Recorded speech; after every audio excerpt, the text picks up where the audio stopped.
Sarvebhyo Namaha. To begin with a very happy and proud note, just today our distinguished speaker, Dr. Sibichen K. Matthew, has been awarded, he has been recognized by the IT Department of Karnataka and Goa as the best employee for sustained devotion, commitment to duty, and promoting excellence in the field of direct taxation. So we take this moment to congratulate our learned guest today on behalf of all the taxpayers of the state. Thank you, sir. So it is only befitting that this talk is being held on the Income Tax Day, and who best to hold forth on the subject than the Commissioner of Income Tax himself.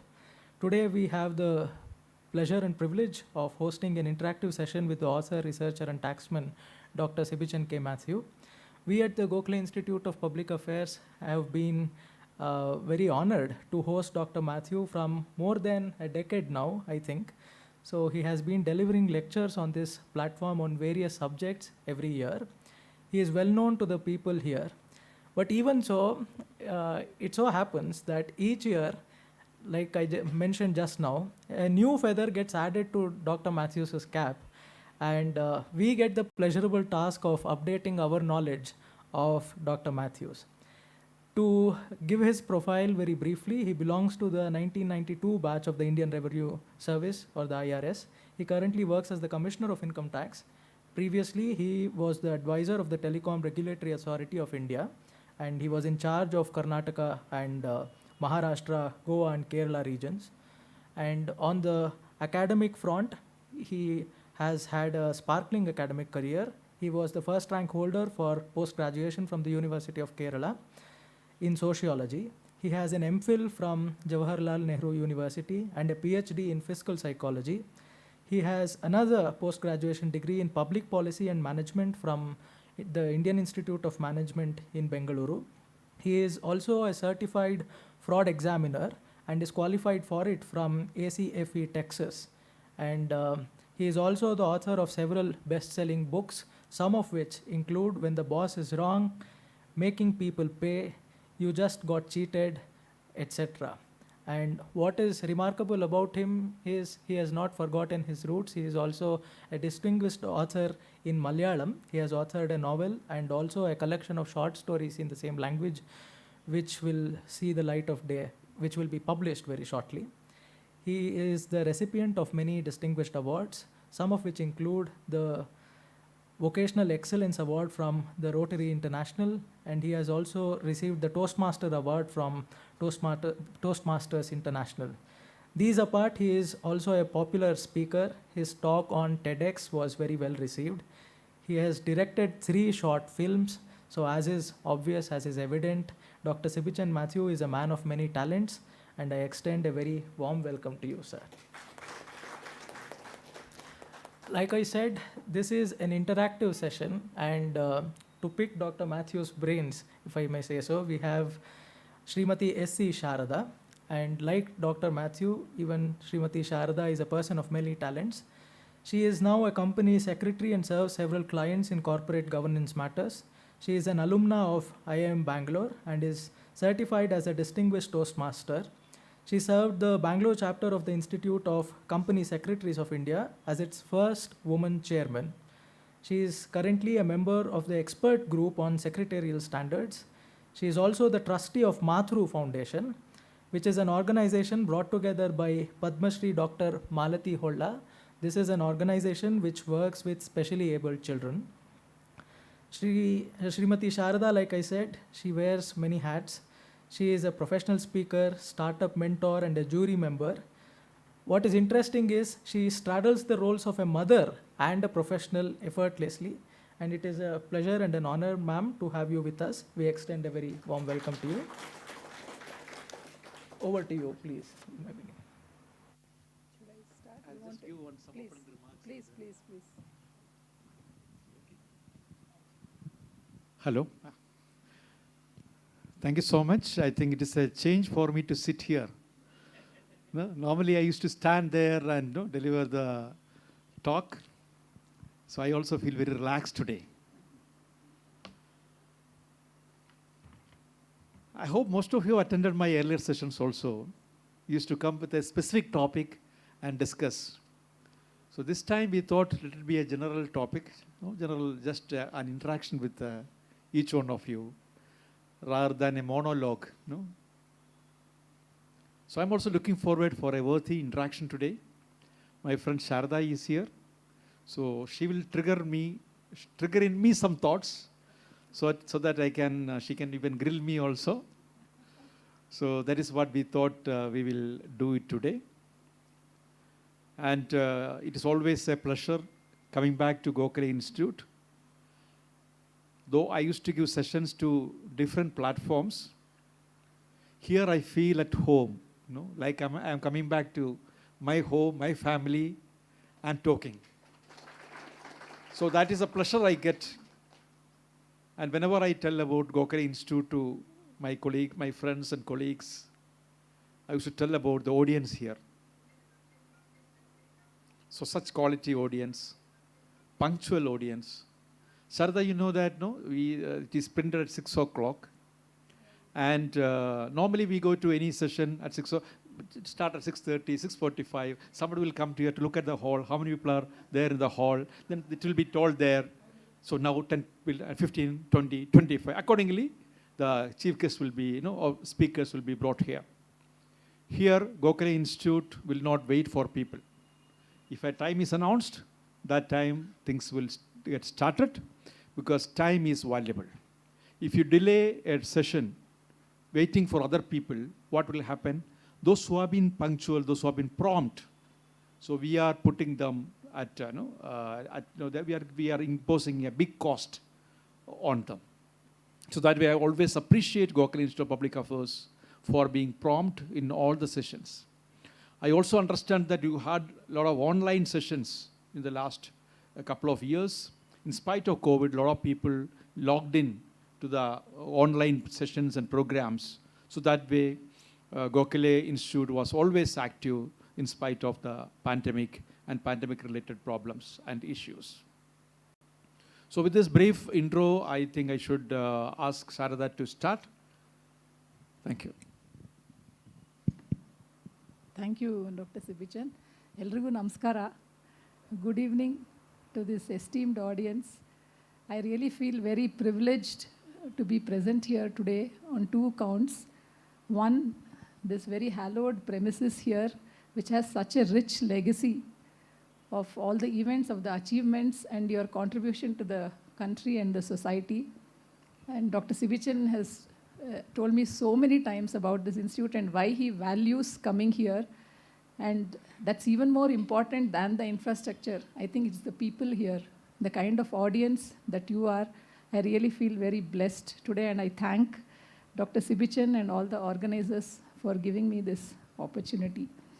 And today, the topic this is a session with the author, researcher, and taxman, all rolled into one. That's Dr. Sibichen, and he has many more things. I think you know him better than me, since he has been a regular speaker for the last 12 years. So let me just set the context today. It is July 24, Income Tax Day. There is a very profound connection with the Income Tax Day and our independence movement. We are celebrating Azadi Ka Amrit Mahotsav, right, 75th year of our independence. Anybody in the audience wants to guess what is the kind of connect that this independence has to this Income Tax Day? Well, this is not a quiz. I was just wanting to know, because you are such an enlightened audience. I also did my little bit of research and realized why this day was picked as Income Tax Day. So exactly 162 years ago, on 24th July, Sir James Wilson, he introduced for the first time officially the concept of income tax. And why was this introduced? Because to compensate the British government of the losses which were incurred on account of the first war of independence. So I'm just trying to bring what's the connect that has a little bit of a negative connect, but still there is a connect, and how income tax is contributing to the development of the nation. And in 2010, during the regime of our honorable past president, Shri Pranab Mukherjee ji, who was also the finance minister, for the first time, it was recognized and commemorated as income tax day. I am right, Dr. Sibichen, with this part of the data. Yeah, so it was 150th year then, and this year it is 162nd day. And today we are here, we have the privilege of talking to Commissioner of Income Tax, CPC, Bengaluru, Dr. Sibichen Matthew. I want to start with some very basic, because I read Sir James Wilson introduced it as a duty. So Dr. Sibichen, I want to know, we have heard of the word tax, we have also heard about the word duty. You know, there are some taxes, there are some duties, for example, customs duty, there was excise duty earlier, there was some anti-dumping duty. Maybe we should start with some fundamental, do you want to explain, is there a difference at all between tax and duty, and is it really relevant to us as a common man? Thank you, Sharda, for that good beginning to our conversation today. First thing, you talked about James Wilson. How many of you really like James Wilson? After she said. He is the person who started. Was there any need for him to start? Yes. I think if you want to ask, not as a taxman, as a citizen or as a human being, I would say there was another gentleman called Charles Trevelyan. James Wilson gave this idea to the then British government, British Indian government, to impose income tax. And there was this gentleman called Charles Trevelyan. He was in charge of Madras state at that point of time. He protested. He said, no, not for a country like India. This is not England. Here people are farmers. People are unemployed. They are not at rich. No, to say that they can afford to pay large income tax. They are struggling. It's a struggling economy. Of course, wealth is there, very rich. He opposed it. When he opposed it, what happened? What normally happens when you oppose? There is a reverse opposition. And then what will be the next step? Correct. He was sent back to Queen's Place, England. So income tax, that was the income tax was implemented at that point of time. Now there is so actually in the conservative connotation, if you take, or etymological meaning, the tax and duty can be considered different, distinct, but in a broader term, in which we are using it in our country, not only in our country, in many other countries, as tax and duty are synonymous. When we talk about distinction, what is the distinction? Duty comes instantly. This is not the word that duty, which we say we have the duty. Now I'll come to that later. Tax comes little later. No, that was the thing. Duty comes immediately with the transaction. Tax will have certain computation, little more complicated. Tax, when we talk about tax, it is net tax. That tax entails certain minimum exemption. Certain people are excluded. Certain deductions, rebates, everything will come. Whereas duty, yes, directly it is imposed. Now when you talk about duty, I will pick up that same word duty again. Is it coming from the word duty actually? You have the duty to pay. So that is why it is called duty. And tax is something which is taxing, painful. So that's where the word tax came. Maybe. We don't know. Chanakya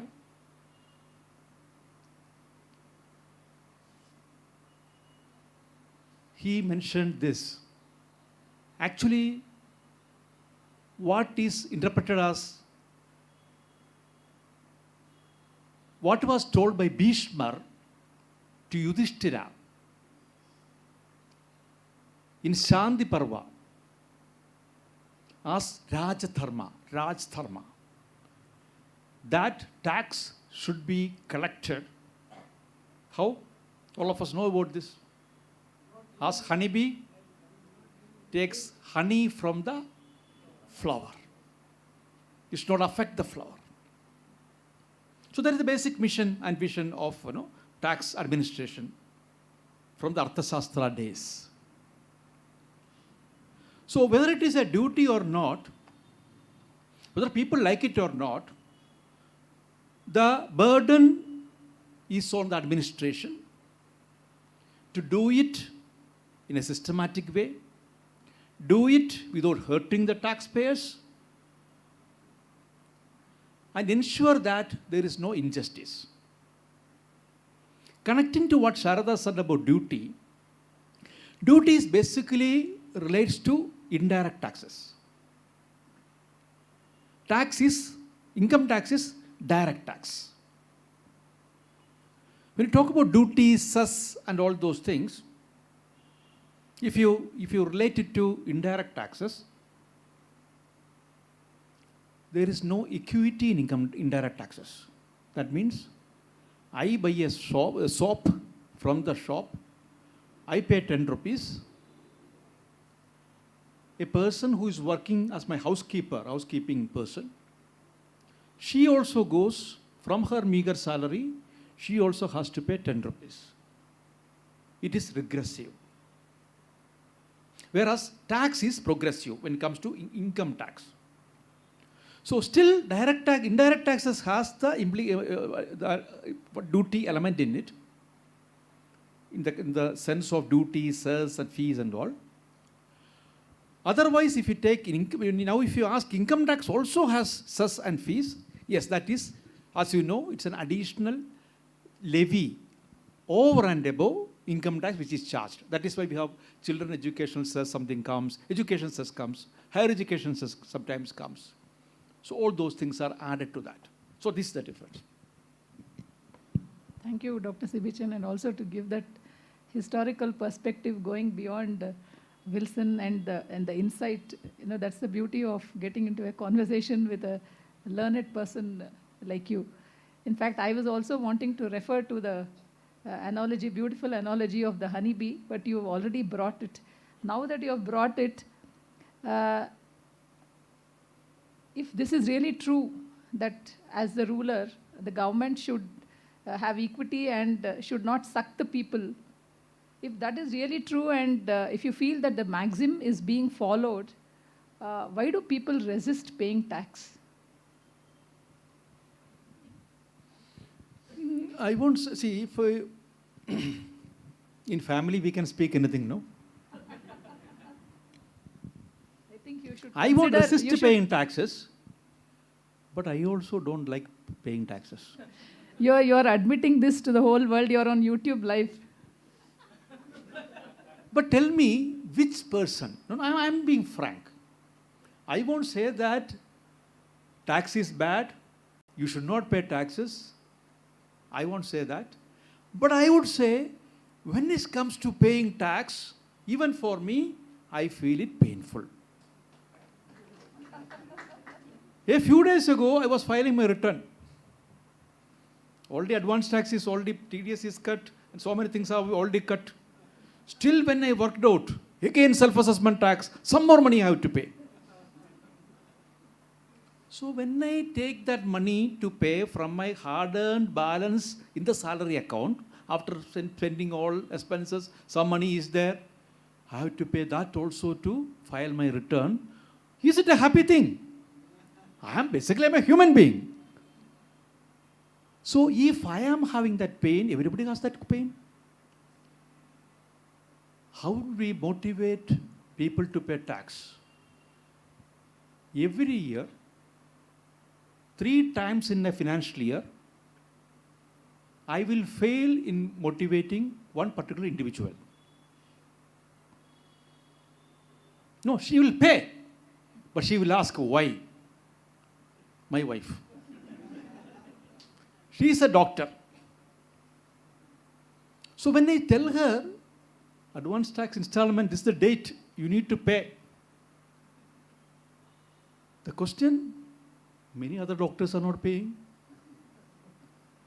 So every time I have to influence this thing and get it paid by her. So for her also it is painful. So normally, paying taxes, it is painful. Let me admit that. All of us. I don't think any rich great man of this country or the world will say, happily I will pay. Now, I will give an example. There may be people, better people than me, they will happily pay. No. Still I am giving again because it is YouTube live. Tax has to be paid. There is no way you should say, I will not pay. But unhappiness is there. That's what I'm saying. No, after spending all money, balance I'm keeping in my pocket. All expenses. If you are a businessman, all expenses, everything you debited, finally something is coming. The income tax is on that. Now, if I ask you GST, you are going to a hotel for lunch. Had a good lunch. After lunch is over, there is a box kept there. It's written GST. Please pay. You had a good meal of 150 rupees thali meals on Sunday lunch. When you go out, GST box is kept. Okay. 150 you paid for the meals, then GST box is there. It is written GST. How much you will pay? How many you will pay? You will pay the minimum. I want that. No, it won't. It's the minimum. So the voluntary tax payment and all these things are actually good idealistic sentences to be used in tax administration language. But human beings generally will resist. A sort of resistance is there to pay to others. Now, many other countries, income tax is an economic instrument.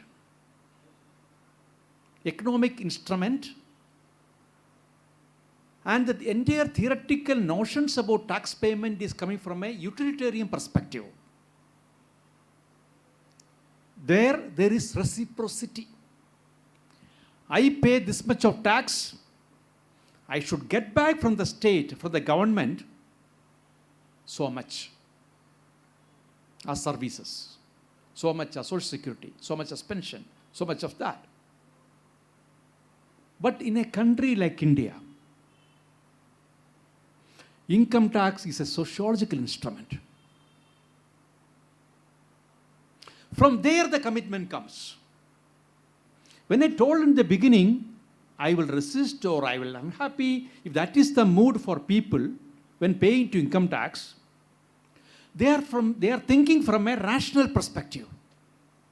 Every human being is rational. They will see cost and benefit.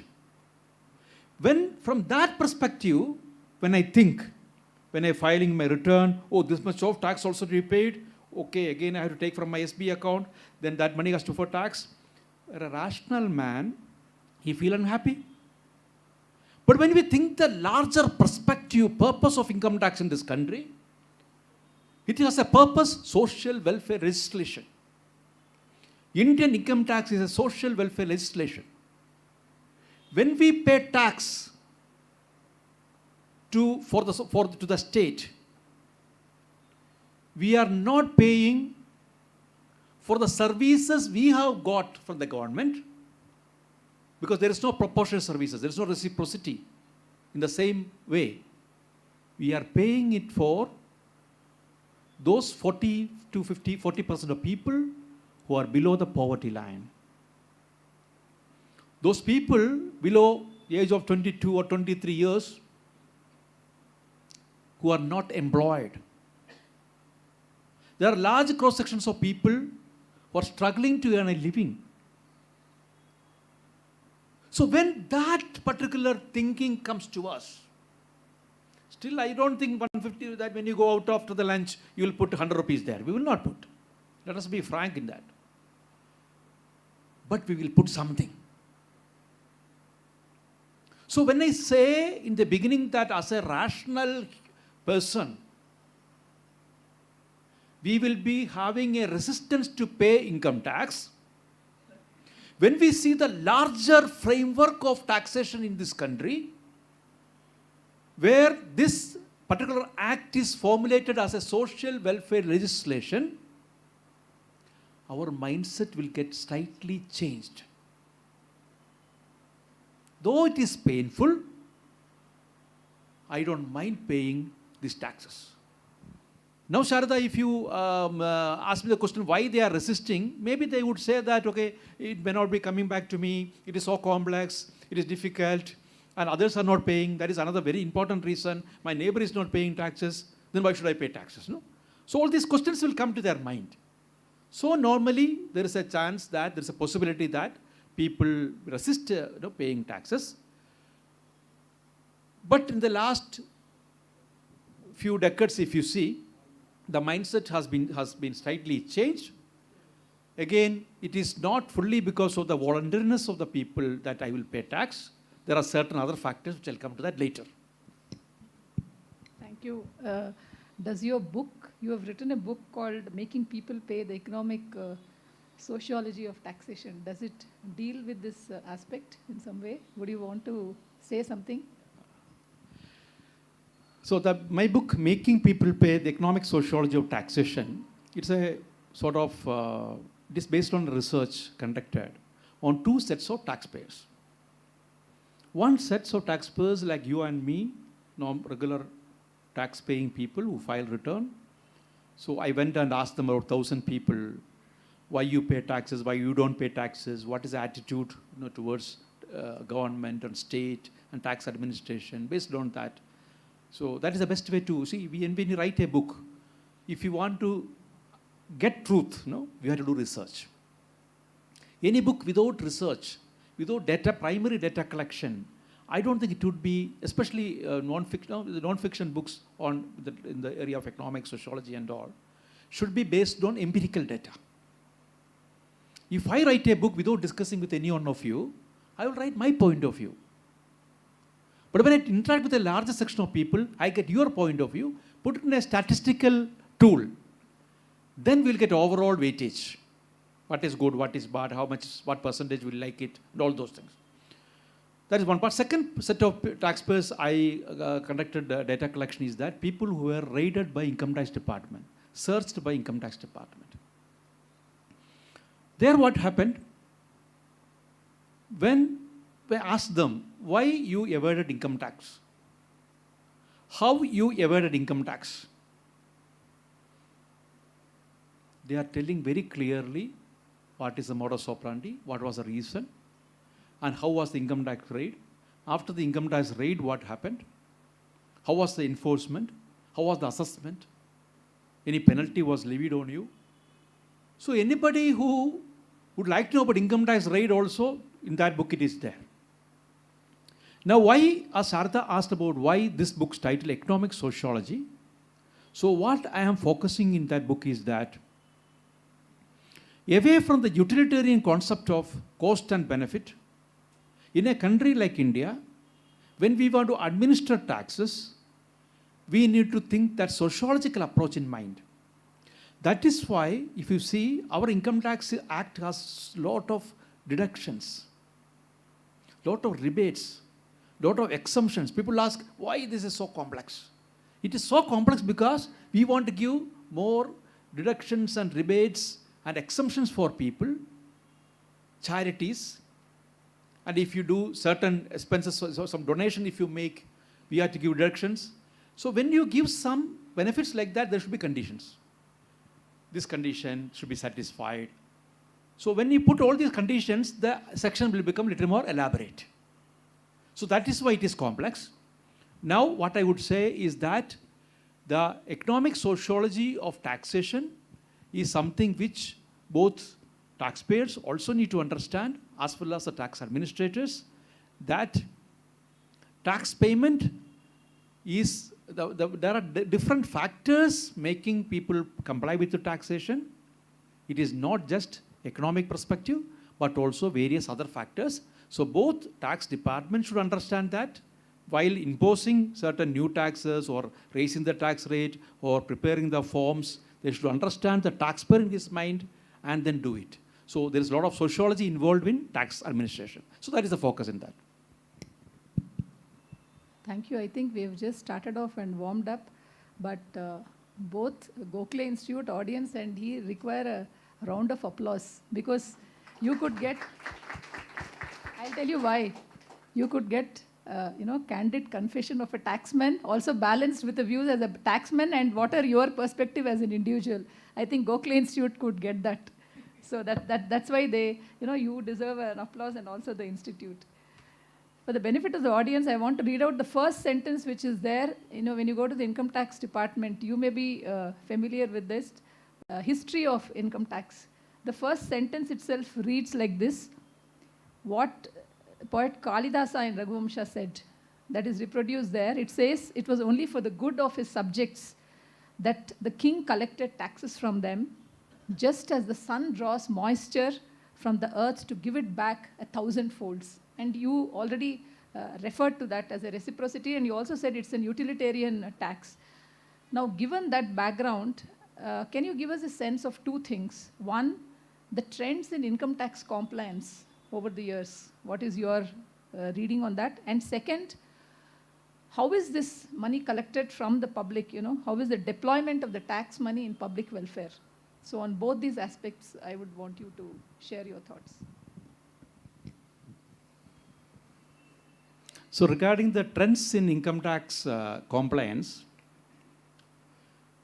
let me be consistent in my responses, though I was becoming little exaggerated things. She's catching again and again that, no, I'm candid, all those things. Let me tell you, compliance is increased. All of you know that, no? People pay taxes. People started paying taxes, and our tax collections are excellent, robust. Can you tell me why the tax collections are increasing? Let me put them into trouble. No time will be in trouble. Pardon? Raid. Say, in an year, we have about something around 7.25 crore people file returns. Year after it's getting changed also. Maybe around 8.6 crore people pay taxes. Some people, TDS is directed, but they may not file returns. So 8.6 crore people. How many people income tax raid happens? Maybe around 6,000 groups in the entire country. So each group will have different individuals. That much. There are two reasons, sir. One, there is an increase in the income of the individual, whatever, either business or individual, that is one reason. And recent awareness about to pay taxes, that is the recent years. So day before I was reading, the taxpayers rate is growing almost 3 to 4 times every year. So that is the Correct. So you are saying taxpayer awareness increased now. Secondly, the money in the taxpayer's pocket, that also increased. Both are right. Both are right. Let me add one more thing. Now, how many of you filed income tax? This year for 22-23. Please again put your hands down. Again, I am asking the same question. For assessment at 22-23, July 31st is the last date, another 7 days. How many filed return? Okay. How many filed, if you remember, in the month of, in this week? How many? This week. Okay. No, filed. Filed already this week. Last week? Okay. Last week means July 2nd week, no? July 1st week? Systems was not really conducive. That's how the delay was. I will come back to you, sir. I'll come back to you. July 1st week? June? June 2nd week? June last week is this? June last week? June 2nd week? June 1st week? Okay. May end? No. May end? Okay. No, I did not ask that question. No, I asked whether file written or not. That's okay. That's okay. I'm not saying you have still time. Another 7 days are there. No problem. So May first week, May last week. How many? May last week. May in the month of May. You filed in the month of May. What's your name, sir? What's your name? Murthy. Wonderful. Murthy should be given a gift. Sir, can you come or I'll come there? I'll give a gift to you.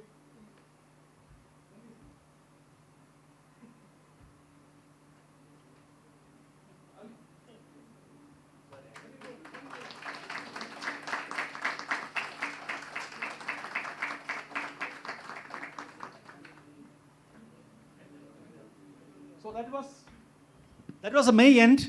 So June first week. Two persons. Okay, what's your name? Srihari. Huh? Rudraya. Srihari and Rudraya.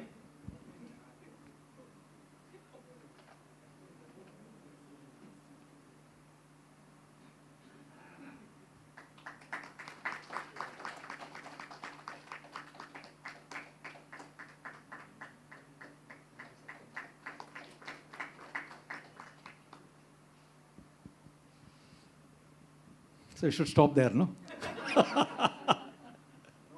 guilty because I filed because I would get a refund. Doesn't matter. No? You did your duty, no? That's good. So I'm so happy that you filed your returns promptly. It's a wonderful thing. Now, as on maybe today noon, something around 2.75, I get every half an hour, how many people file return, I get the data with me. So we watch 24 hours. Something around 2.75 crore return, people have already filed return. Now what is the due date? 31st of July.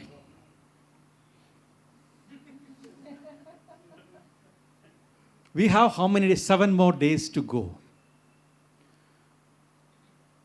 Yesterday's total return filed, you know how many? 20 lakh. Around 20 lakh people filed return. So starting with the 10,000, 20,000, 40,000, 50,000. Sir, nothing to do with the system. System was ready. System was ready. Return forms were notified by the government well in advance. Return utility was also there. We have developed and put it in the system. We were waiting every day for people to file return. Now, picked up, now it is 20 lakh. Now we have 7 more days. Every day we are expecting maybe around something around 21 lakh, 22 lakh, 24 lakh. System was always there.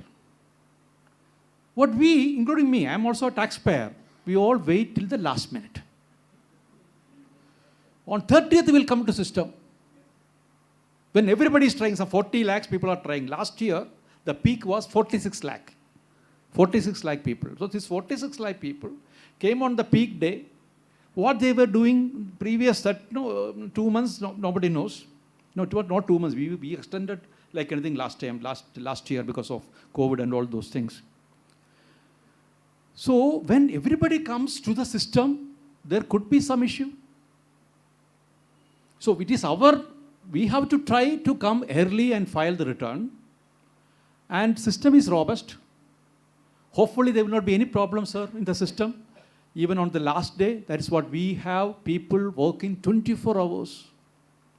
We have a room, security room, where I go and visit many times just to motivate them. 24 hours they are sitting, turn by turn. They are watching actually entire return filing of the entire country. We can see in the graph. If there is a small dip, immediately we'll check up why. Why there is a small dip? What happened? There is a server issue. Is there any problem in the website? Portal issue? We watch it. And we also face a lot of attacks, lot of cyber attacks. A lot of cyber attacks come in during this season. We don't know what is the reason they are attacking us. Mostly from outside the country also comes. So we are watching all those things. So, please. Yeah, please. Tell me, being an authority, you have to ensure the salaried employees will certainly get the Form 16. At least by May, can I give you at least 10 examples where till June end, Form 16 have not come. People like us, me, at least my children or whoever it is, were waiting for only for 16. We know by delaying this and all these things, we will not now benefit. We would like to finish it off as early as possible. Only for that reason alone, I'm telling you, 25% of the people of the salaried employees would not have paid. Please make a note of that. See, when it was some 5 years or 10 years ago, most of the salaried accounts were not computerized. At that time, there could be some delay because reconciliation of the TDS, because sometimes TDS would have deducted more, so it has to be reconciled. There was a time given, month of April and May, so till May 31st to try to reconcile everything and give. Now most of the salaried, the employers are computerized. Actually, ideally they should not take this much of time. It is very difficult for the department to go and ask every employer, you computerize your data, you give the Form 16. There are a lot of limitations. But as you said, there could be some employers who are delaying it. Even the banks. Can employee force the employer? It's up to them. That can be done. No, as an authority, you can still say there is a date or something like that, whether you will definitely come. As of now, if it is being, there's a due date fixed right now. It was May 31st. Okay. Even then you have 2 months, June and July. Even after May 31st, if they are delaying, we have penalty provisions and we are doing it. We are imposing penalty on all of them because they are supposed to file their TDS statement. If it is delayed by even a day, 200 rupees fees is, penalty sort of thing is there. And various other penalties will be there. So from the departmental side, we are taking action on all those things. But I would say that there may be some employers who are delaying it. There may be, but substantially. Most of the employers are giving by May 1st week or something all Form 16. So those who are not having Form 16, not required, like ITR form filers and all, they might have filed in the month of May. Most of the returns might have been filed. Even then June, July, 2 months we are having. So maybe there could be some employers still not given, maybe. So maybe it's a concerted action from the department as well as from the employees to ensure compliance from them. So what I'm saying, the system is ready for that, for filing of the return. And coming back to Sharada's question, that I only asked this question, why people how a lot of compliance has increased. So you said the awareness has come and income is more. One more reason is there. Can you tell me? We are moving towards a digital economy and more tracking from the Yes. department. Yes. Also ease of filing, right? No, ease of filing. And this is the very important answer you said. Again, I'm coming back to my statement of early. People are unhappy to pay taxes. As a human being, people say, I don't want to pay.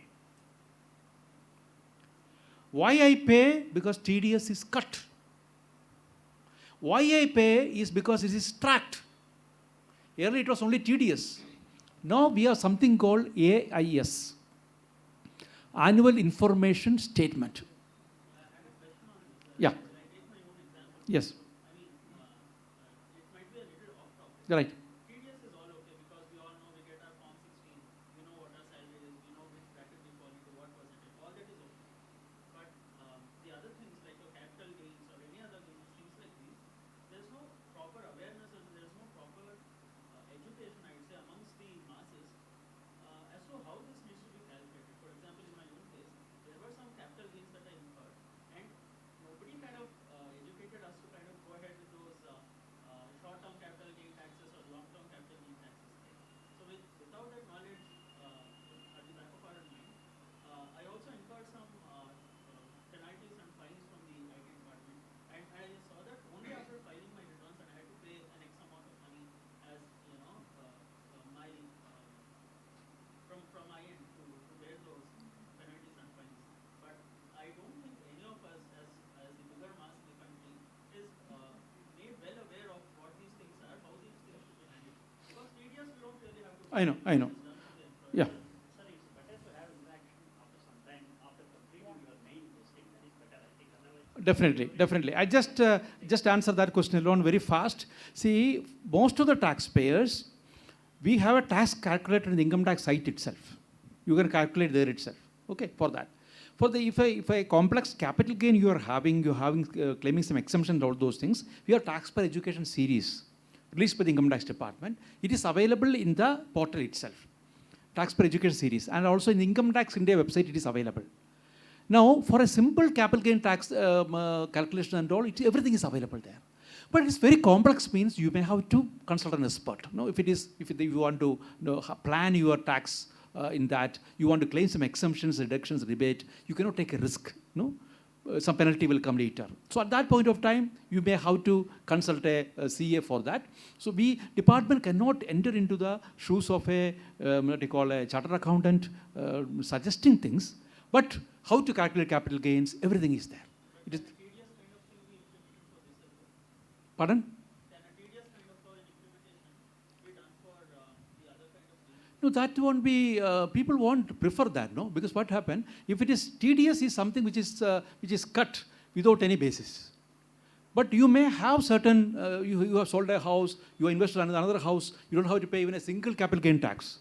And unnecessarily, if I cut 20% tax, you have to run for refund, no? So it will become more complex. So that is why certain areas, TDS is still not there. But if you see, even for any purchase of property and sale of property, you are above 50 lakh, 1% TDS is still, it is there. So, so when you do registration, registration itself, so they will be asking us, where is the TDS certificate, have you done it? So that is there in a limited way, but across the table for all type of transactions for capital gains, there may be some complexity. Taxpayers themselves will not like it. They will oppose that.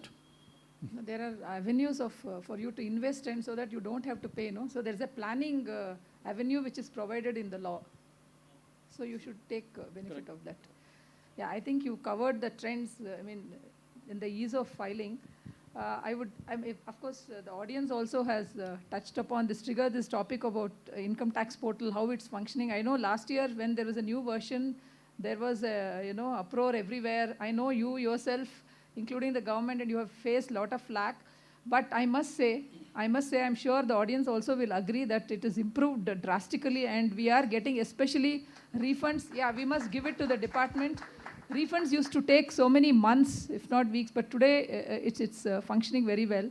So I would like to ask you now, moving to return filing, how is the return filing progressing in the current assessment year? I think we have already discussed. Maybe we should go to what is the status of return processing. Now after we file, how is it getting processed? That is for the previous year, right, 21-22. And why in certain cases there is still a delay? Maybe you want to highlight that. Okay, first you touched upon about the portal. Let me tell you, my dear friends. Earlier, the other income tax portal, the first income tax portal was there some 11 to 12 years ago. Do you think same portal will continue forever? We'll be very foolish, no? We want to expand the, with the more ease of filing income tax by the taxpayer. We want to include more facilities, more services. Can we build on the old thing? So after 11 years, for the first time, we totally changed the old portal to a new portal. No, this is not changed. We created a new portal. When you have a new portal, do you think on the day one itself everything is okay? Though so much of testing has been done, still there could be some problem. We need to be patient to allow that portal to stabilize. For about a couple of months, 3-4 months. But the patience level was very low. Every day there will be a Twitter. What is happening? Income tax portal not working. That is not there. This issue. I want to file my return. Even this year also, April first week onwards started. I want to file my return. Where is the utility? Nobody files return till April, May 15th or something. Some few returns will come. But there is a tendency to oppose or to criticize. So that is always there. No, we also understand that. We also understand that. So dear friends, why this new portal was changed, I told, and what are the new things happen now? Now something when you go to the income tax site, log in, your return comes, certain data is also pre-filled. So there is something called AIS, Annual Information Statement, and TIS, Taxpayer Information Summary. All these are available there. Now if you ask me, if there's a mistake, there could be a mistake there also. You ask why that mistake happening. This data is not manufactured by the income tax department.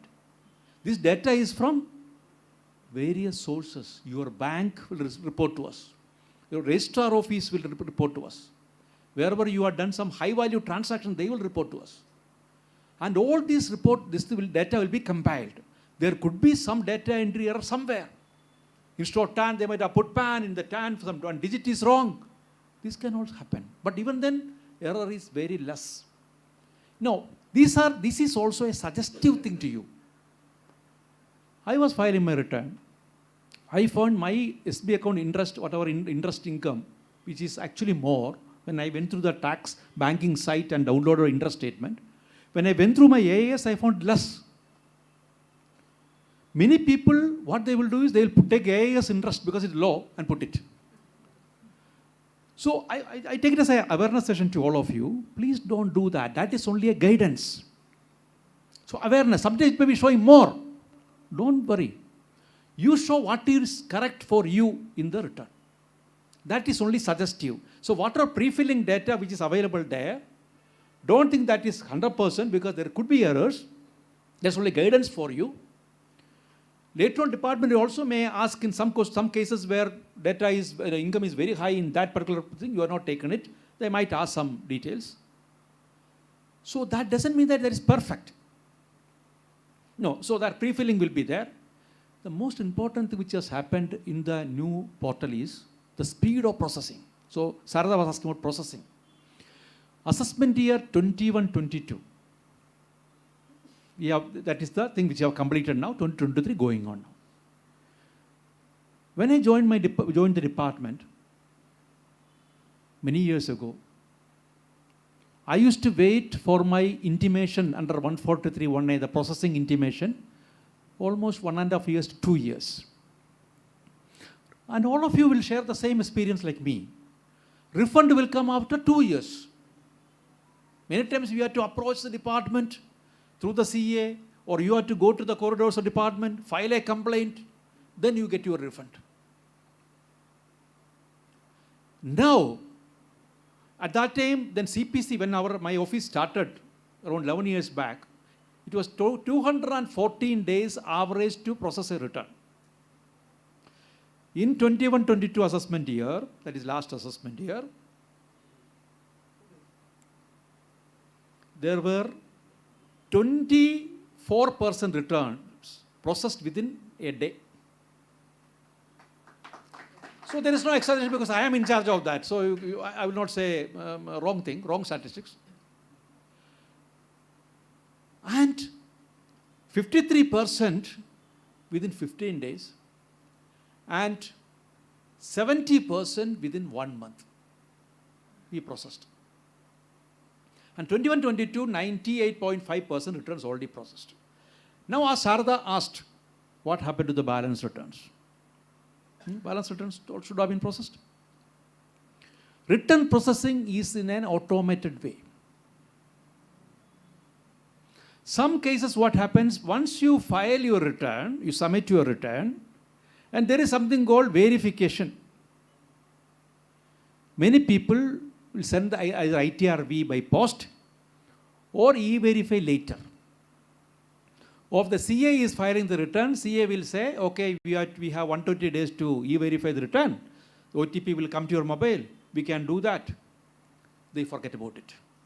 So some part of categories of people, they forget to e-verify, and we send so many messages and emails to them, please e-verify.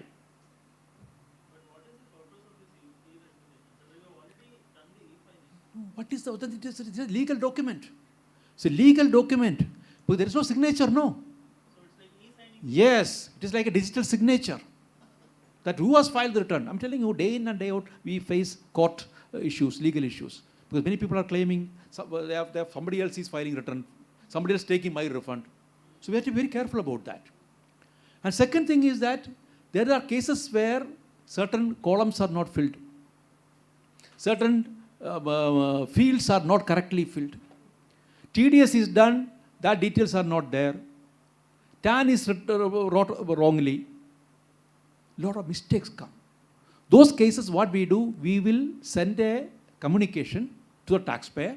There is a defect in your return. Please rectify the defect. We send a mail and SMS also. We give them 15 days time.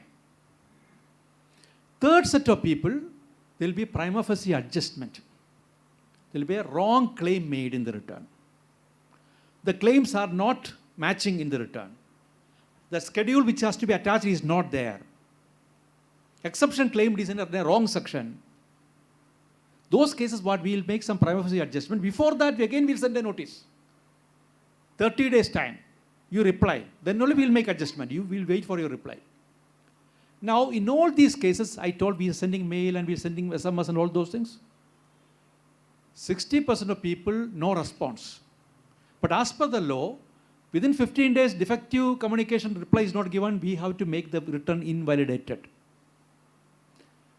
Second one, if the prima facie adjustment communication reply not given, after 30th day, we will make adjustment and raise a demand.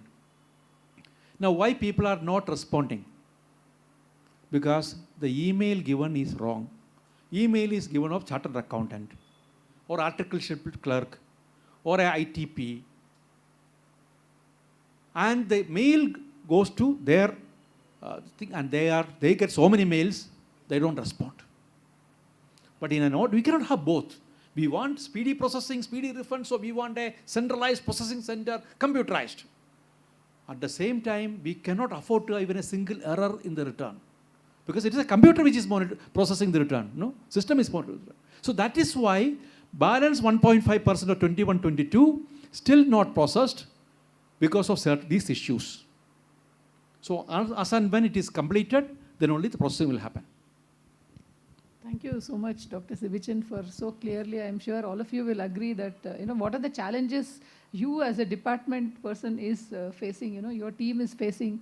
I think this kind of awareness created is very useful because it's two-way. If you want the benefit, then like you said, we also must be proactive and diligent in the information that we have to file. Thank you so much. That brings me to the next question. There are many times demands of the taxpayers which are adjusted against the refunds, right? So would you want to share if there is any separate procedure, how it is done and what we should be aware of? See, thank you for raising this question. All of you have e-filing account. You don't have to depend on your chartered accountant to go through it. Go to the e-filing account. It will show you last 5 years or 6 years or 7 years of your return details. There on top, there are some tabs. There you click, outstanding demands will be there. Many times we don't see that. And whenever there is a demand, if there is a demand in your case, for example, 10,000 rupees demand is pending for about 4 years back. you did not get a communication, or your chartered accountant did not give you, or you might have missed it. So demand is still lying in the system. So 22-23, when you file the return right now, you will be processing the return immediately. When you process the return, we determine a refund of 20,000 to you. After determined refund, system will go and check up any demand is there in this case.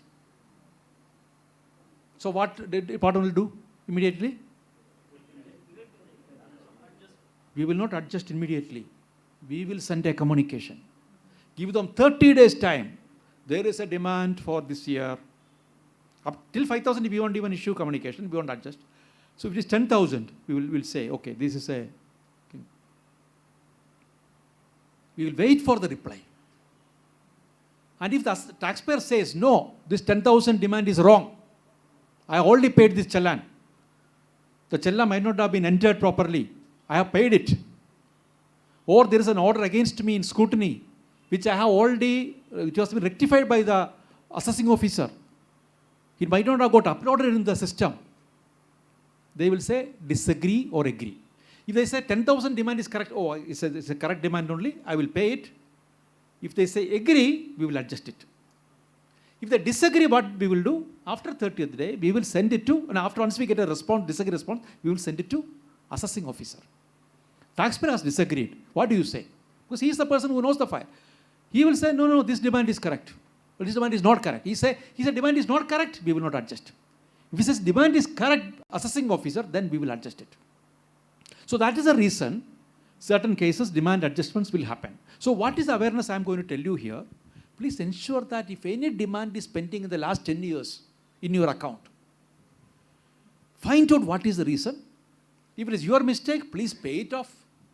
If you think there is wrong thing, go to assessing officer, file a rectification application. If it is a demand created by us, CPC, Electronic Centralized Processing Center, you file an online rectification saying that this challan I already paid. This is the challan number, BSR code, all those things, challan identification number. We'll check it up and correct it. Sometimes it will be a 26 years TDS mismatch. You filed a return saying that your employer has cut 10,000 rupees. When you filed your return, what the system does? System will match it with what? TDS statement filed by the employer. See, employer has to not only cut the tax, he has to file a TDS statement. Many employees, what they do? They delay the TDS statement. For example, they may file it in June, July. By the time you filed your return is processed by us, then we will not give credit. One reason. Second reason, the employer himself will revise the TDS statement. After given to you for Form 16 or whatever, he can revise any time. He will say there is a mistake committed by us. This TAN got changed. They will revise it. So is he required to give a revised Form 16? He is supposed to give. So now what happens? There also. Now what happens in our system, even if we have created demand on you because TDS failure by the deductor, after 1 month he filed his TDS statement, suo moto we will reprocess it. We will not wait for your application. We will again reprocess your return and we will reduce your demand and send it to you. So that is the reason where all these demands happen in such cases. Thank you. I think we can really appreciate the kind of transparency which is built into the system thanks to the technology which is used, and I think the functioning, the culture and the functioning which has been built in under your leadership. Should we give a mic there?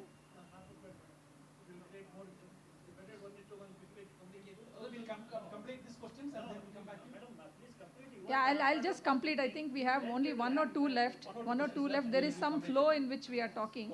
Yeah, I want to quickly call out what our Honorable Prime Minister, Shri Narendra Modi ji, while addressing your annual tax conference in 2016, I think he coined a word called rapid. He said these are the 5 pillars of tax administration. That is revenue, A for accountability, P for probity, that is honesty and integrity, information and digitization. Revenue, of course, there is an increase in the revenue. Probity, yes, you were talking about how the taxpayer also has to be honest when you give the information about that AIS and the other one. I'm sure there is also a call for honesty and integrity from the officer side. I think today that is, through technology, there is no discretionary power that is minimized to a large extent. I can see that, but also in certain assessments, there may be cases. So it's a two-way process, that honesty. Information and digitization, I think we have moved leaps and bounds. Now coming to accountability, that is one of the fundamental tenets of any kind of governance, including tax administration. In light of this, can you throw light on what is the grievance redressal mechanism? Because today we were speaking about all this in your talk, you've already touched partly, but perhaps what is a formal grievance redressal mechanism in the income tax department? This is very important. Income tax department is very, very transparent when it comes to grievance redressal mechanism. Many times complaints come against department because of lack of awareness. Our Prime Minister or Honorable Finance Minister and the government, they are committed to have high levels of transparency in tax administration. And department officers, senior officers also, gives lot of emphasis for grievance redressal. Certain grievances are answered, responded very quickly because it could be resolved quickly. Certain grievances are delayed, not because it is put in dustbin. Please understand. Because as an organization, since I am dealing with this processing center right now, it's only short tenure for me. But we deal with around 80% of taxpayer issues. Because entire thing we process in our office, the entire country's returns are processed in my office. I told about TDS mismatch, TDS issues and all. That issues will resolve only when TDS statement is filed, that is rectified, so such cases will get delayed. Otherwise, certain issues will get disposed immediately. Certain cases, problem is because of taxpayer. There is a mistake in the return filing itself. I can assure you one thing, not a single grievance is kept without attending. Please be assured. But as a human being, including me, if I file a complaint against Passport Office or any other government department or BESCOM, I also feel that my grievance may not be attended at all, maybe. So what I would do, I will write to 10 people. So in grievance also, when I see from my experience, you have a small issue, you feel that demand of 10,000 which is adjusted as refund is wrong. Or you filed your return properly according to you, but return is not processed. Refund has not come. Your neighbor has got the refund. Both of us filed return on the same day. He got, I have not got it. Genuine grievance according to him, according to his perspective. When he thinks that, okay, I filed a grievance petition before income tax officer, assessing officer, no reply came. What he will do, next time he will send it to about 10 people, where we go to an online directory, whatever income tax email ID, they will send the mail. Do you think they will respond? They won't respond because that is not their duty. That is not coming to their domain. And they are so overloaded, they don't even forward that mail to somebody else because they may not know where it is assessed. It is totally different because it's totally, we are in a faceless regime now. And also jurisdictional assessing officer also across the country, they will not know. One important point all of us should know. Any grievance, if you have against processing of return, go to same income tax portal you are having. There is on top tab is there raise grievances. That is the best place where we track, we audit, we take the call for action, we evaluate the result, and we have a timeline, 30 days, 45 days delay, 2 months delay, when resolution, we track it.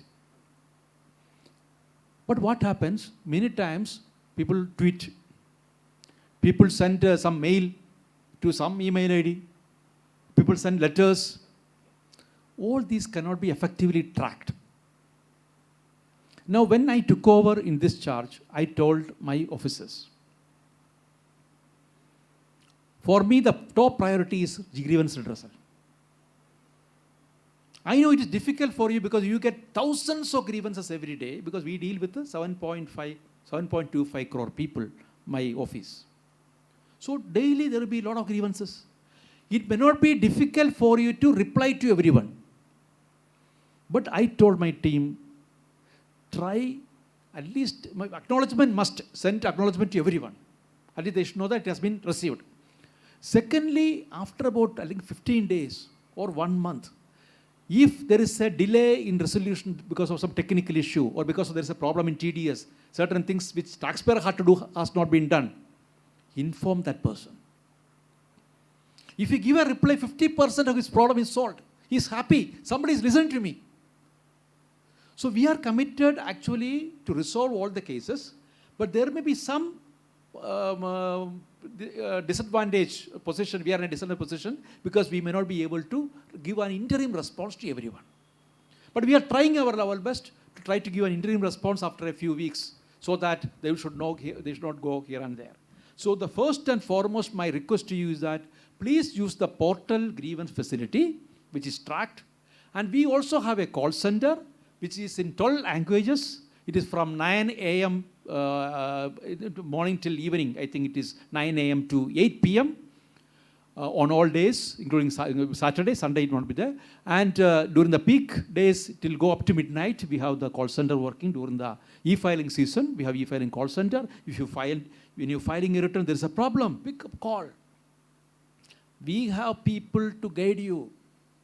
And last year we started something called WebEx session also. In case some category of people, they don't know how to put this. We will come online through a WebEx session, online session with you, handhold you, take this column, you fill up this.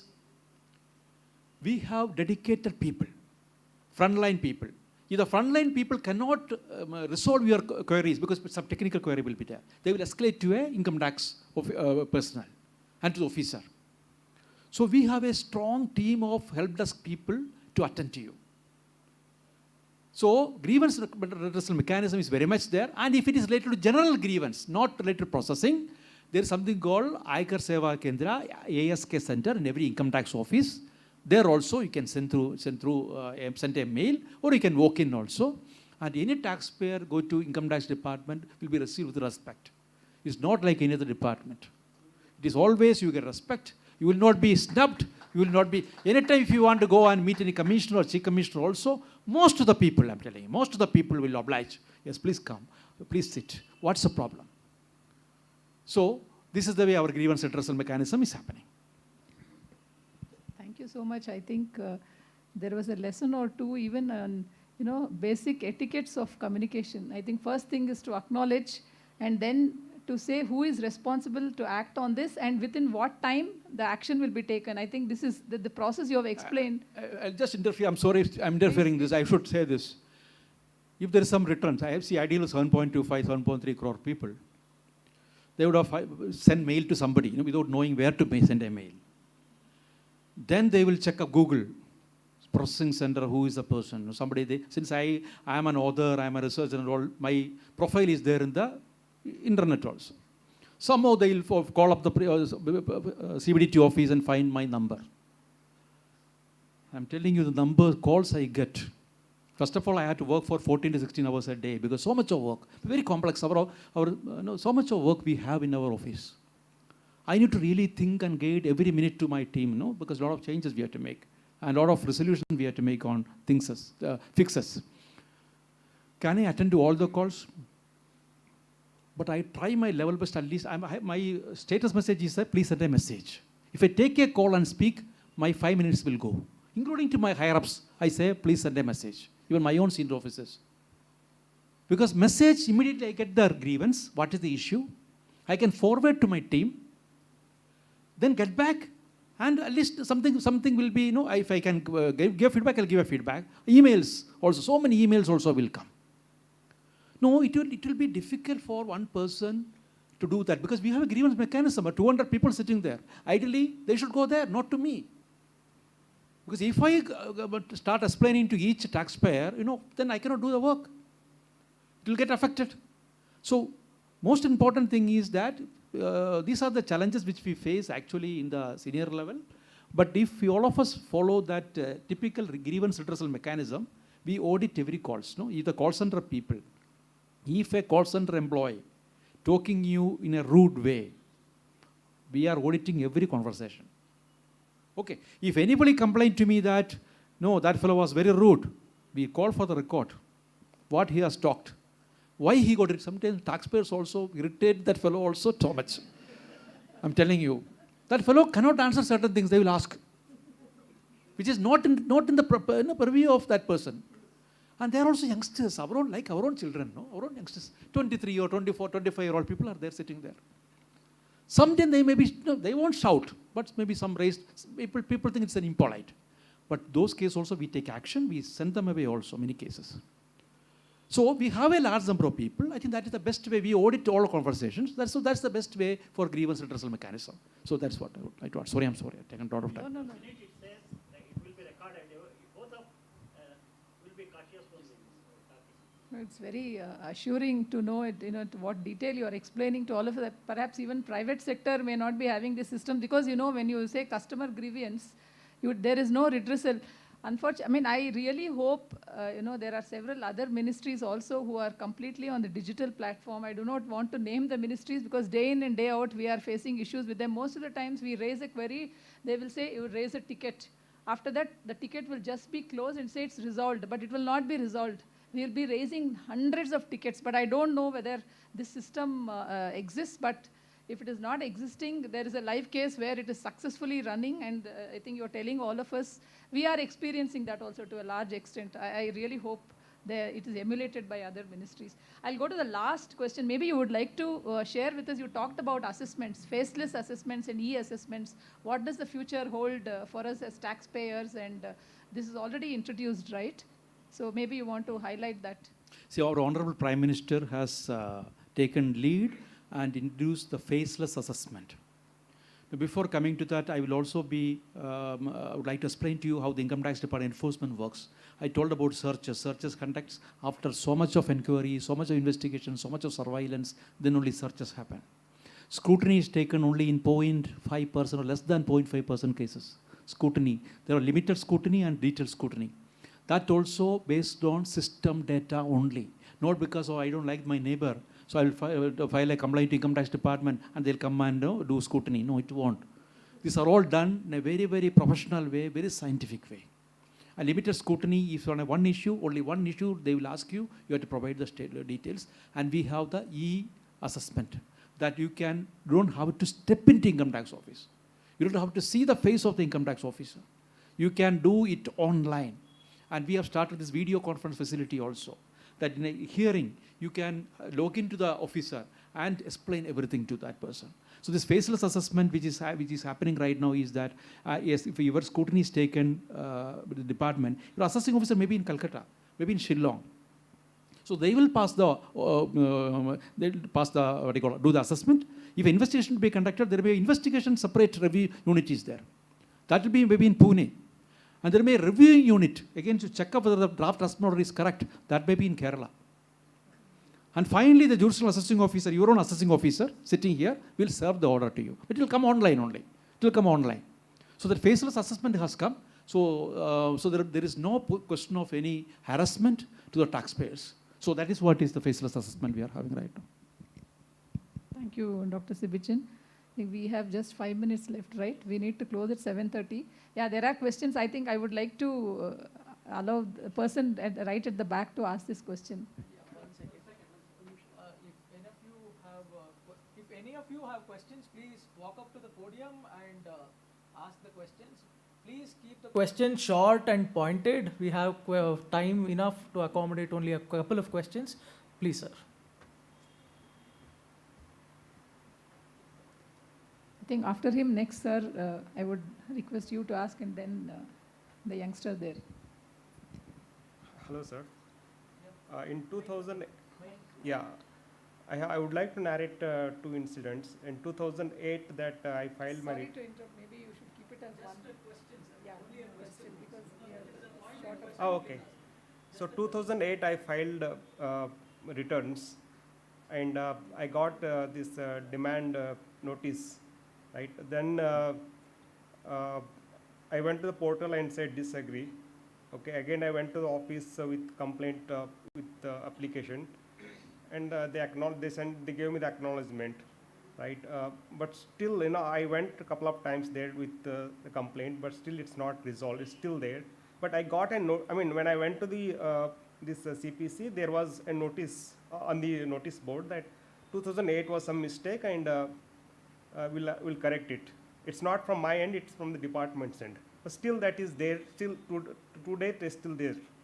And in 2011, that I made a mistake. Instead of considering the gross net CTC, I considered the gross CTC, and there is a demand against it. Again, refiled it. Again, went to the office, complained it, and I have that acknowledgements with me. Still, it's not resolved. So 2 complaints are pending with me. First is about 2009. 2009, there is no CPC. CPC started processing return only from 2011-12. So whatever mistake which has happened, it may be in the field office. That they may not be enforcing that demand if it is a TDS mismatch, which is wrong. Okay, that is why they are not enforcing. Your refund is not going to adjust with that demand, no? No. So that means it is not enforceable demand. So don't worry about that. Second thing, wherever you have filed must be with the field officer. Second issue. So please again send a communication to them. That is also not my CPC office, processing office. But if it is related to us, please send to us. So raise a ticket to my portal, our portal, e-filing for income.gov.in portal. Otherwise, you please refer to them. So demand is still pending. Demand is still pending. Later on, you had a refund. No refund. So demand is still pending. Please contact them.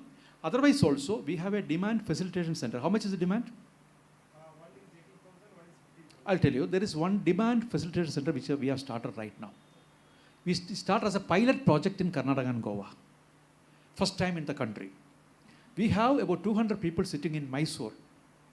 And we have given all the demand, including our friends' demand, all demands are given to the list to the team members. Now he says he is unable to get a response. Don't worry. So all these demands we are taking up. We will be contacting you and asking this demand, is it right? Then you will give a reason. We will contact your assessing officer. We will coordinate the TDS office.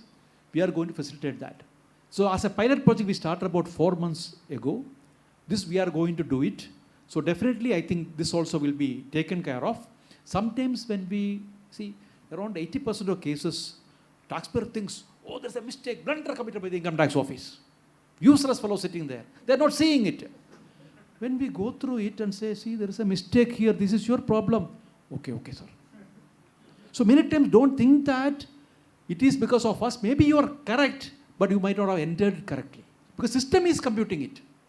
If there is a small mistake, small error, challan, you paid it in a 300 challan instead of 100 challan. There is 100 different type of challans are there. If the challan is also wrong, system will not accept.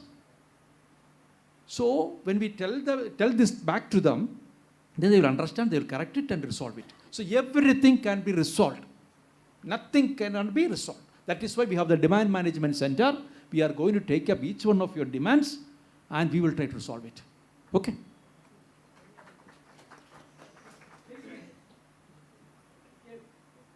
behalf of all the audience, I want to thank the Institute and both of you for creating this type of system of communication when instead of giving a big lecture. And again, a question and answer session, which is always confusing. Yes. This communication and really the best, you cover almost because the learned lady has put with a thought, the methodology to cover from the beginning to the end. It is fully covered and all. Thank you. Thank you, sir. Thank you. One last question, only one suggestion. This last date of extension. Generally in India, in my opinion, with my experience, people wait for the last date. With the belief, it gets extended. If you are clever, let them pay, let the last date not be extended, it's only a suggestion. I tell you, I want to answer this question. See, dear friends, portal is working properly. If the portal had a problem, 2.65 crore people would not have filed return. Okay. And we have an e-filing help desk. I monitor the grievances which is coming.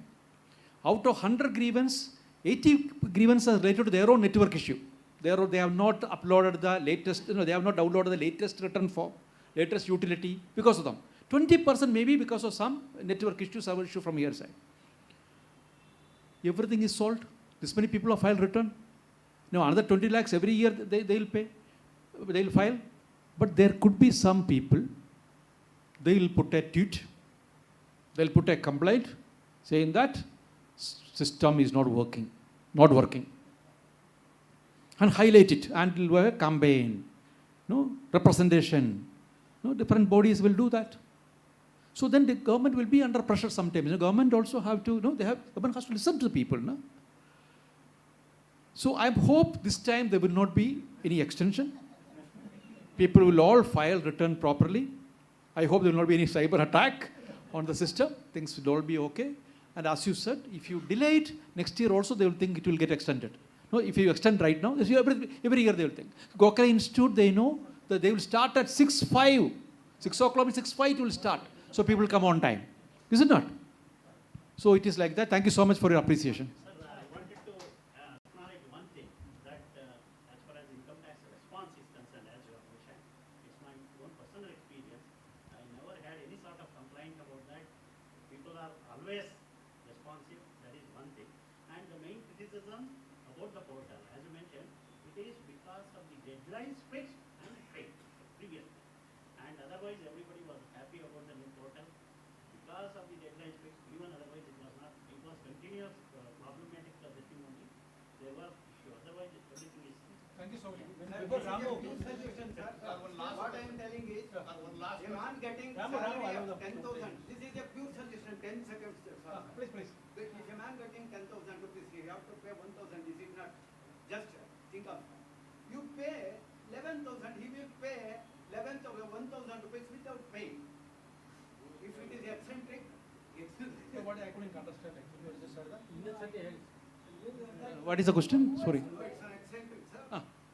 If a man getting 10,000 rupees salary, he have to pay 1,000 tax. You get him 11,000, he will pay 1,000 without paying. No, on that 11,000 it will not be 1,000, it will be much more, it will be 1,000. It may be 10% or 5%, it is okay. Okay. But last Right. As a prompt income tax payee, I have received a certificate from the department that where the department is very happy that you are a prompt taxpayer. So many years. Any other consideration for a prompt taxpayer? Government side. Just for other senior citizens, there are some considerations for the prompt taxpayers. Any other consideration announced by the government?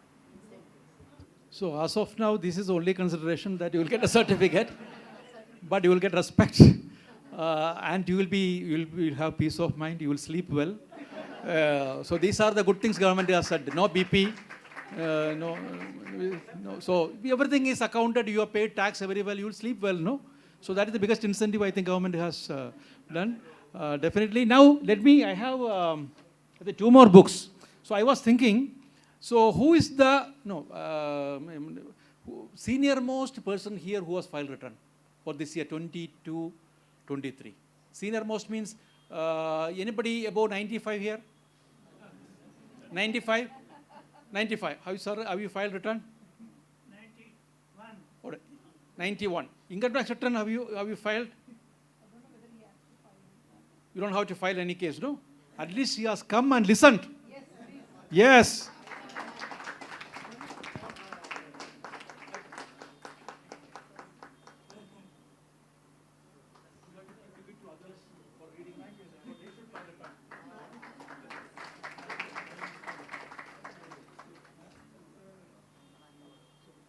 Who's the youngest?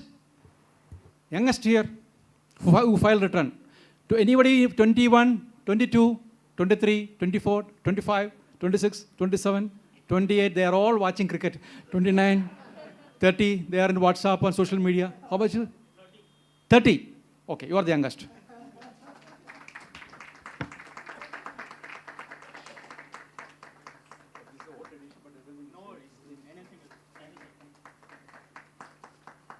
I go for a quick question? Is that if that's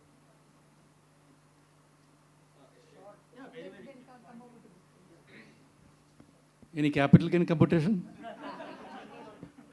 this is more for the benefit benefit of the people. This is more like future facing.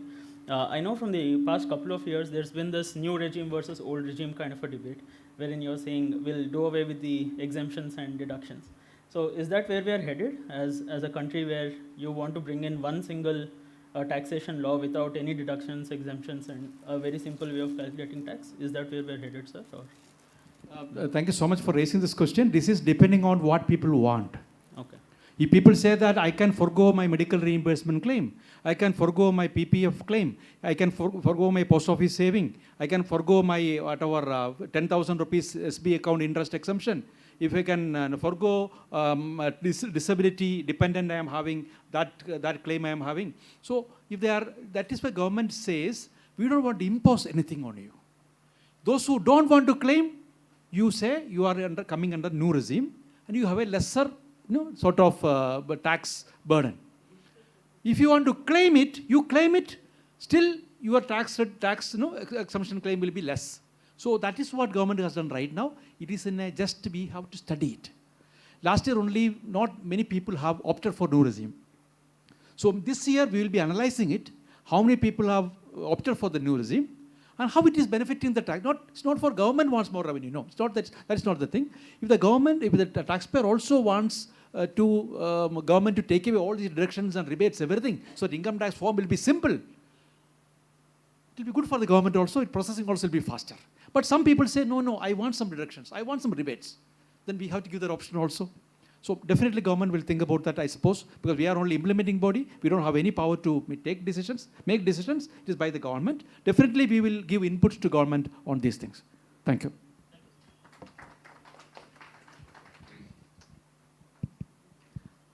Thank you very much. Nothing is certain except death and taxes, they say. Yeah, but one thing is certain. Dr. Sibichen Matthew will be here, I'm sure, next year also. Year after year, he has been addressing all of you, and he says he enjoys coming to this audience. Why I am bringing up this point is I wanted to you to share about your books also with the audience, but I think let's reserve it for another day. His latest book is about white-collar crime. You just got cheated. It's an excellent book. He has taken about 6 years to do research. We talked about him as an author and a researcher, and that's deep research has gone into it.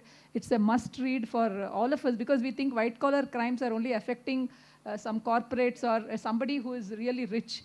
But know how the common man gets affected. That's beautifully brought out. Perhaps that will be your next topic because today we don't have enough time. With that, I would like to close this part of the session. I wish to thank Dr. Sibichen and all of you for the patient listening and an opportunity given to me by this esteemed institute, Gokhale Institute. Thank you very much, and over to the organizers. Thank you, Sharada, for perfectly managing the questions also. Thank you. Actually, it's like a question. We have many issues, but only thing is, the limited time, we can act only in So one please. Offer. I did not say that I am against income tax. Again, clarifying to you. Thank you. So we should be happily paying the taxes. The point I was stressing is that as a human being, as a rational person, we may think this is it's a big burden for me. Why GST? Why income tax? But when you look at the broader perspective of this is social welfare legislation, there is no reciprocity. We should not say that I should get back this.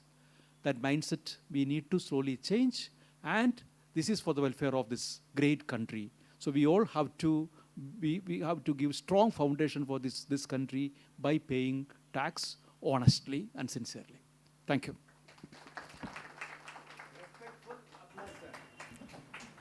I think the audience and the speakers themselves have made the part of the organizers quite light by offering words of thanks also. I think talks or interactions like this bring together the system and the public, accomplishing which is one of the founding tenets of our organization. So on behalf of the Gokhale Institute of Public Affairs, I take this moment, I think we should all collectively take this moment to acknowledge the fact that being the Commissioner of Income Tax, he came amidst us and even down to us quite literally on many occasions today to talk to us, to enlighten us, and to share his experiences as one of the people who control the system, various aspects related to the economy. Although we had charted the discussion to include his facets as an author and researcher as well. In fact, any other person would have brought those facets forward. He did not evade any question, he did not dodge any question. As Madam was right to point out on multiple occasions, he was not just candid but also very honest and committed. So we respect that quality very much, sir. We take this opportunity to thank you on behalf of all our audiences. And also, the madam who anchored the discussion so thoughtfully and in such a structured manner, because there are so many things to be talked about. Giving a shape and a structure to these questions is quite difficult. She made it intelligent for all of us to follow. People can ask questions in a very involved manner, answering which is also difficult, but the discussion was such that it was a breeze for us, for all of us to follow. So I thank you, ma'am, for making the discussion so lively. She alluded to a verse by Kalidasa, Sahasra Gunam Utsrashtum Adattehi Rasam Ravihi. Like she said, the Raja or the system today, it collects taxes only to give it back 100-fold or 1,000-fold times to increase the welfare of the people. And that can be accomplished if the system and we as the taxpayers work hand in hand, in tandem. Let us hope that that ideal can be accomplished. Once again, on behalf of the Institute, I thank you, sir. We request you to please accept a token of our respect.